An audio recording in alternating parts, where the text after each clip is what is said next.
بسم اللہ الرحمن الرحیم۔ السلام علیکم۔ حضرت محمد صلی اللہ تعالیٰ علیہ وسلم ایز اے ہسبینڈ اور حضرت ام المؤمنین حضرت عائشہ ایز اے وائف۔ ام المؤمنین حضرت عائشہ رضی اللہ تعالیٰ عنہا سے روایت ہے، انہوں نے فرمایا، رسول اللہ صلی اللہ تعالیٰ علیہ وسلم نے مجھ سے فرمایا، اے عائشہ، معمولی سمجھے جانے والے گناہوں سے بچنا، اللہ کے ہاں ان کا بھی مواخذہ ہوگا۔ جواہر الحدیث۔ شریک حیات کو گناہوں سے بچنے کی تلقین کرنا سنت مصطفیٰ صلی اللہ تعالیٰ علیہ وسلم ہے۔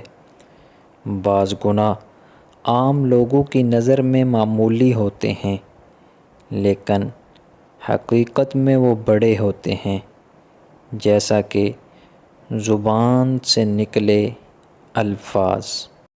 زوجہ کو معاملات زندگی کے ساتھ ساتھ علوم دینیہ سکھانا سنت مبارکہ ہے۔